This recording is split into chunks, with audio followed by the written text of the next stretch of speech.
In this video, we will show you the fault injection feature of TESSY. What is a fault injection test?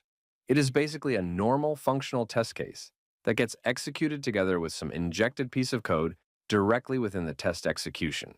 This way, we can achieve the manipulation of internal data like variables or memory locations, as well as CPU register values.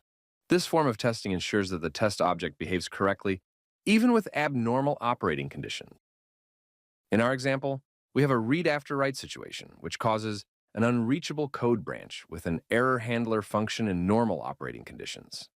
But to make sure that the error handler is called correctly, testing is necessary, and that can be achieved by fault injection. We start with the test object that already has two functional test cases with different patterns. Let's execute the test object with branch coverage selected to verify the achieved coverage.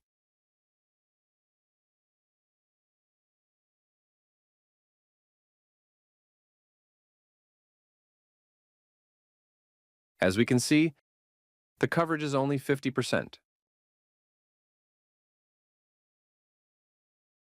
Addressing the issue of missing code coverage typically requires source code modifications. This would be necessary for such read-after-write situations or safety checks.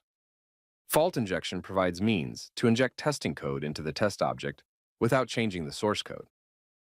Now we select the test object and switch to the coverage viewer perspective to have a better overview of the missing branches. As we can see, the left branch is not reached and shown in red. Let's insert a fault injection. First, we select the branch we want to reach. Then, we create the fault injection using the button at the top right. The Edit Fault Injection dialog will open, where we insert the code and add a description above.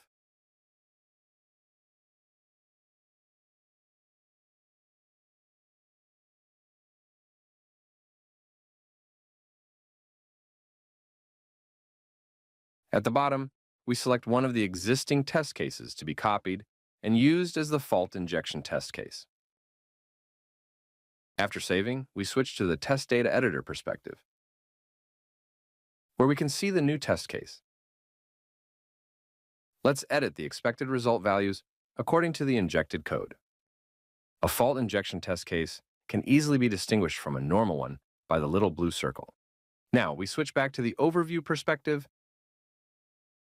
and rerun the tests.